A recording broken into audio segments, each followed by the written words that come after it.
မင်္ဂလာပါရှင်ရဲဘော်အဖန်ရဲ့ရင်ဖွင့်ခန်းစာတက်တွင်းစကားအစီအစဉ်ကနေပြီးတော့ကြိုဆိုလိုက်ပါတယ်တက်ထဲမှာရှိတဲ့တက်မိသားစုဝင်တွေရဲ့အခက်အခဲတွေနစ်နာမှုတွေနဲ့သူတို့ရဲ့ပြောဆိုမှုတွေသူတို့ရဲ့နစ်နာချက်တွေကိုဖော်ထုတ်မှုတွေကိုညီမတို့အနေနဲ့ကိုစားတင်ဆက်ပေးနေတဲ့အစီအစဉ်တစ်ခုပဲဖြစ်ပါတယ်ဒီကနေ့မှာတော့အသက်အမခံလဲထုံမရခွင်းလဲတင်မရနဲ့စိတ်ပြက်နေတဲ့ BE ရဲဘော်တွေရဲ့စကားသံနဲ့စားကြပါတယ်ကျွန်တော်ကတော့ရလာခတိုင်းစစ်ဌာနချုပ်စကခနှစ်ကုကဲမှုအောင်အမှတ်921စစ်မြေပြင်အင်ဂျင်နီယာတက်က BE ရဲဘော်တယောက်ပါကျွန်တော်တို့အသက်အာမခံကြီးတွေ2025ခုနှစ်6လပိုင်းကတည်းကပြည်ခဲ့တာအခုထိပြန်ထုတ်မပြီးသေးပါဘူး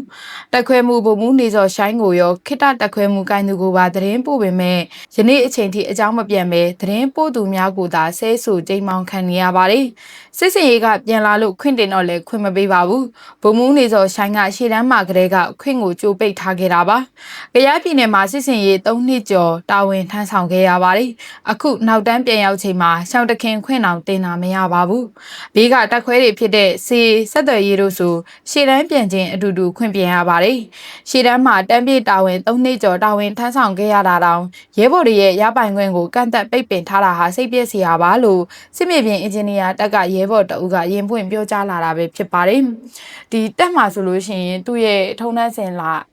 လို့ပဲပြောမလားပေါ့နော်သူရဲ့စီကံတတ်မှတ်ချက်အရာဒီစစ်တီတွေအနေနဲ့တစ်နှစ်မှာခွင့်ပြန်ရမယ်ရက်ရှိတယ်ပေါ့နော်တတ်မှတ်ပေးထားတာရှိတယ်ပေါ့နော်တစ်နှစ်မှာဘယ်နှစ်ရက်ပြန်လို့ရတယ်ချောင်းတခင်ဝင်းကဘယ်လောက်ဆိုတဲ့ဟာမျိုးပါဝင်နေပေါ့နော်သူတို့ရဲ့ပြဋ္ဌာန်းထားတာတွေထဲမှာပေါ့နော်ဒါပေမဲ့တကယ်တမ်းမှာအခုဆိုရှေ့တန်းမှာကြီးပဲ3နှစ်ပေါ့နော်ပုံမှန်ကရှေ့တန်းဆိုတာအဲ့လောက်ကြာကြီးမရှိဘူးဒါပေမဲ့ဒီအာနာသိမ့်ပြီးနောက်ပိုင်းမှာတော့ရှေ့တန်းစခန်းတွေရှေ့တန်းနေမြေတွေမှာနေရတာတွေများလာတဲ့အခါမျိုးမှာလောက်အောင်မှာတာဝန်ထမ်းဆောင်နေရတဲ့စစ်တီတွေအနေနဲ့ဆိုလဲရှေ့တန်းပြီးရှေ့တန်းဖြစ်တဲ့အခါသူတို့အနေနဲ့စိတ်ညစ်ရတာတွေဒီရှေ့တန်းစခန်းတွေမှာပဲဝဲလေခတ်နေတဲ့ဟာမျိုးတွေဖြစ်တဲ့အခါသူတို့အနေနဲ့အနားယူခြင်းနဲ့မိသားစုနဲ့ပြန်ပြီးတွေ့ကျင်တဲ့အချိန်တွေဆိုတာရှိတယ်ပေါ့နော်ဒါပေမဲ့တကယ်တမ်းမြေပြင်မှာကြတော့ပြဋ္ဌာန်းထားတဲ့ဥပဒေတွေပြဋ္ဌာန်းချက်တွေနဲ့အညီမဟုတ်ဘဲနဲ့ခွင့်ကိုကြိုးပြီးပိတ်ပြီးသွားလို့မရဘူးဆိုတဲ့ပုံစံမျိုးလုပ်တဲ့အခါမျိုးမှာတာဝန်ထမ်းဆောင်ခဲ့ရတဲ့ရဲဘော်တွေနဲ့သူတို့အနေနဲ့နစ်နာတယ်ပေါ့နော်သူတို့အနားယူခြင်းတဲ့ဟာလည်းရှိတယ်သူတို့မိဘဆွေမျိုးတွေနဲ့ပြန်တွေ့ခြင်းတဲ့ကိစ္စတွေလည်းရှိမယ်ပေါ့နော်ဒါတွေကိုအခုလိုမျိုးမျက်ွယ်ပြုထားတာမျိုးကမဖြစ်သင့်ပါဘူးနောက်ထပ်တစ်ခုအနေနဲ့ကတော့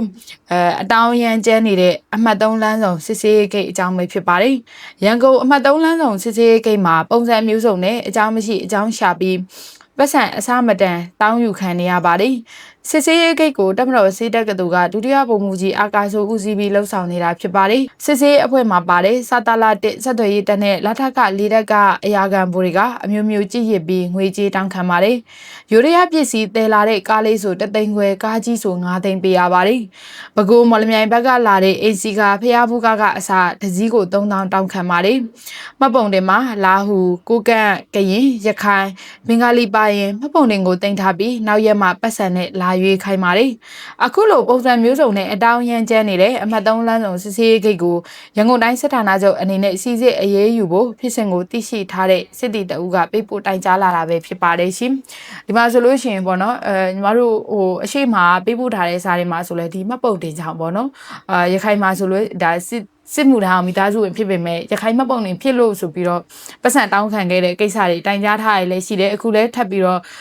ဒါဘေးမှတ်ပုံတင်မို့လို့ဘယ်တိုင်းသားမို့လို့ဆိုရပုံစံမျိုးနဲ့ပတ်စံပေးရမယ်ပတ်စံမှတ်ပုံတင်တင်ပြီးတော့ပြီးမှပြန်လာရွေးဆိုတဲ့ပုံစံမျိုးတွေလှုပ်ဆောင်နေတာတွေကိုတွေ့ရမှာပဲဖြစ်ပါတယ်တခြားပစ္စည်းတည်တဲ့ကားတွေကိုလည်းဟွာလုပ်တယ်ကိုယ့်ရဲ့ပြည်တွင်းမှာအစစ်မမီထုတ်လုပ်နိုင်တဲ့အနေအထားရှိလားဆိုတော့လည်းမထုတ်လုပ်နိုင်ဘူးပေါ့နော်ဒါပေမဲ့တစ်ခါတလေမှာအဲ့ဒီပစ္စည်းတည်တဲ့ဟာတွေဆိုတချို့ညီမတို့အရင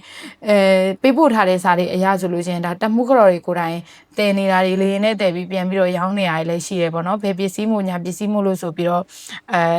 တိန်းတာတွေပတ်စံတောင်းတာတွေဒါတောင်းတဲ့အမောင့်ဆိုလည်းနည်းနည်းမဟုတ်ဘူးပေါ့နော်အခွန်အခဆိုတာတက်ကိုပို့တဲ့ငွေကြေးပုံစံမျိုးနဲ့တောင်းနေတာပဲဖြစ်ပါတယ်ဒါတွေကိုစီစစ်ပေးဖို့လိုအပ်နေတယ်ဆိုပြီးတော့ဒါတာဝန်သိစစ်တီတအုပ်ကရေးသားပေးပို့ထားတာပဲဖြစ်ပါတယ်နောက်ထပ်တစ်ခုအနေနဲ့ကတော့စစ်စင်ရေးကနေခွင့်မဲ့စရင်အတင်ခံရတဲ့ဖြစ်စဉ်ကိုပြန်လည်စစ်ပေးစေလိုတဲ့အကြောင်းပဲဖြစ်ပါတယ် ကျမကနာမခတိုင်းစစ်ဌာနချုပ်လက်အောက်ခံစကခ10ကိုကဲမှုအားမော်လိုက်မျိုးအမှတ်366တရင်မှဒုတက်ရင်မှုဘုံမှုစော်ထက်ဦးရဲ့ဇနီးဖြစ်ပါတယ်။ကျမအမျိုးသားကရခိုင်စစ်စင်ရေးမှာအဆက်အသွယ်ပြတ်တောက်သွားခဲ့တာ10ရက်8လ2024ခရကပါ။အမျိုးသားဟာကျမရေးမကောင်းတာကြောင့်အရန်အင်အားစရင်သွင်းခံထားပြီးဖြစ်ပါတယ်။ကျမရေးမကောင်းတဲ့ဂျားတွေကရခိုင်ပြည်တပြုတ်ချိုင်မောင်ရွှေလေးရတဲ့စခန်းမှာစစ်စင်ရေးတာဝန်ထမ်းဆောင်ရင်းအဆက်အသွယ်ပြတ်တောက်ခဲ့ရတာဖြစ်ပါတယ်။ဒါပေမဲ့သူ့အပအဝင်အရာရှိစစ်တီ40ကျော်ကိုခွင့်မဲ့အဖြစ်စရင်သွင်းခံရပါတယ်။အဖမ်းခံထားရသလားတောတွင်းတနေရာမှာအသက်ရှင်နေသေးသလားဆိုတာဘာမှမသိရပါဘူး။ရှင်းတန်းနေရာမှာတေးလားရှင်လားမသိပါပဲလက်နက်နဲ့ခွင့်မဲ့ကြီးညာခြင်းကိုပြန်လည်စစ်စစ်ပေးစေလိုပါတယ်။အနှစ်နဲ့အလားလားနိုင်ငံတာဝန်ကိုပြစ်မှုရေးရမရှိပါပဲတာဝန်ထမ်းဆောင်ခဲ့ပေမဲ့အခုလိုခွင့်မဲ့အဖြစ်စရင်သွင်းသတ်မှတ်ခံရခြင်းကမိသားစုတွေအတွက်အလွန်မဲနစ်နာရပါတယ်။တားလေးအနာဂတ်အတွက်ကျမလည်းစိုးရင်ရပါတယ်။အရာရှိတယောက်ဖြစ်ဖို့သူအမြဲပြောနေတော့တစ်ချိန်မှာသူဝါသနာပါရလောက်တောင်အပြစ်မရှိတဲ့ကျမသားလေးရဲ့အနာဂတ်ကိုရိုက်ချိုးခံနေရတယ်လို့ပါပဲအတနာခံစာတင်မို့လောက်တာလဲအရင်တက်ချုပ်ဦးမင်းအောင်လိုင်းလက်ထက်ကလေးကပါ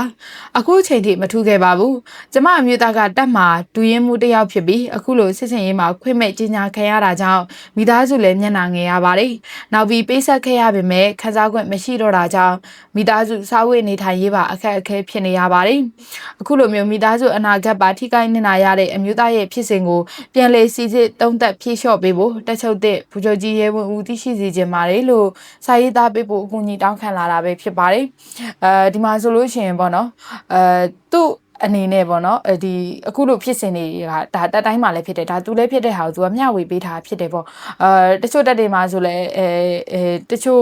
ဒီတေဆုံးသွားရဆိုမဲ့ပျောက်ဆုံးအဖြစ်စရင်ကိုသွင်းပလိုက်တဲ့ခါမျိုးမှာနောက်မှကြံရှိတဲ့လှုပ်ဆောင်ရမယ်နောက်ဆက်တွဲကိစ္စတွေမိသားစုခံစားဝင်ကိစ္စတွေမှာနစ်နာရတယ်ပေါ့နော်အခုလဲဒီလိုပဲတေသလားရှင်သလားလဲမသိဘဲနဲ့ဒါလက်နက်မဲ့ပေါ့နော်ဒါတယောက်တည်းပျောက်တာတော့မဟုတ်ဘူးအယောက်40ကျော်ပျောက်တဲ့ဟာကိုဒါလက်နက်မဲ့ဒါခွင့်မဲ့ဆိုပြီးတော့ကြီးညာလိုက်တယ်ပေါ့နော်တကယ်တမ်းမှာဒါကတာဝန်ထမ်းဆောင်ရနေဖြစ်သွားတာပြီးတော့သူကိုယ်တိုင်လဲဒါအရန်အင်အားဖြင့်စီးရင်သွင်းခံရပြီးကိုသူ့အနေနဲ့ဆက်ပြီးတာဝန်ထမ်းဆောင်ပေးခဲ့တယ်ဒါပေမဲ့တကယ်လည်းပြန်ရလိုက်တဲ့ဟာက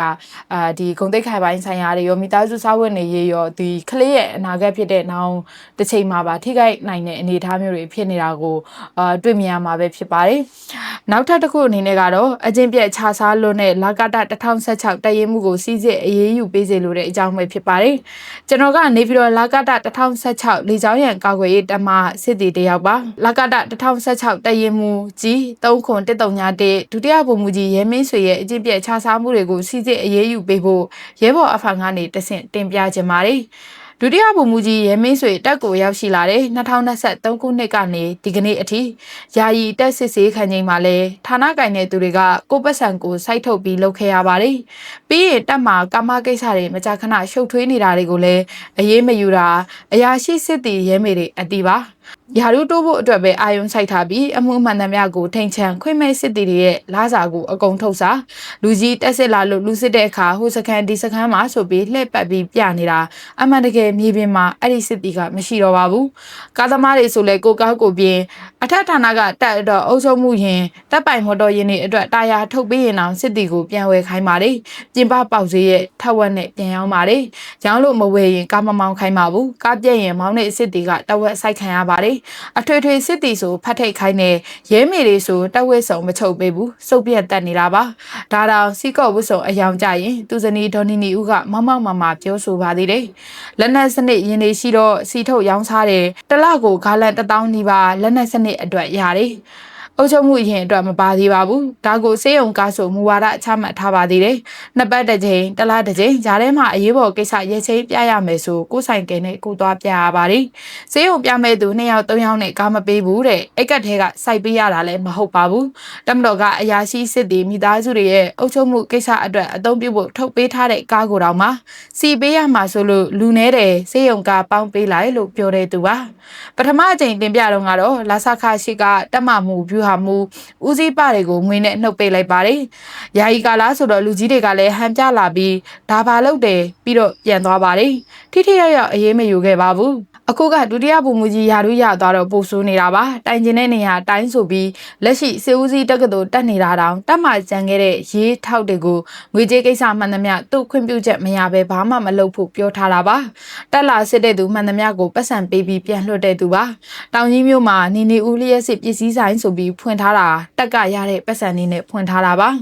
အခုဥစတတင်တန်းစင်းရင်လက်ရခမှာជីဝမ်းထွက်မှာလို့ပြောပါတယ်ဒီလိုအကျင့်ပြက်ခြားစားလွန်းတဲ့တရင်မှုကိုလေချောင်းရံအရာရှိချုပ်အနေနဲ့သိရှိပြီးထိထိရောက်ရောက်အရေးယူပေးစေခြင်းကြောင့်လက်ကတ2016ကစစ်တီတအူကရေးသားပေးပို့လာတာပဲဖြစ်ပါတယ်ဒီလေချောင်းရံကာကွယ်ရေးတပ်တွေမှာဆိုလို့ရှိရင်ဒီစီကိစ္စတွေကဒါတခြားလေတပ်တွေရေတက်တွေဒီမှာလိုပဲအဖြစ်များတယ်ပေါ့နော်သူ့အတွက်လည်းစီးထုတ်ပေးထားတာရှိတယ်ဒါပေမဲ့တကယ်တမ်းမှာအဲ့ဒီစီကိုကြတော့ပြန်ရောင်းစားပြီးတော့ကိုလောက်မှရှိတဲ့စစ်တီမိသားစုတွေအုပ်ချုပ်မှုကိစ္စအတွက်ကြတော့ထုံမပေးတဲ့ကိစ္စမျိုးတွေကဒါအဖြစ်များတယ်အရှိမှဆိုလို့ရှိရင်လည်းညီမတို့ပေးပို့ထားတဲ့စာတွေထဲမှာဆိုဒါတွေရှိရပေါ့နော်ကိုကားကိုပြင်ရတဲ့ကိစ္စမျိုးတွေ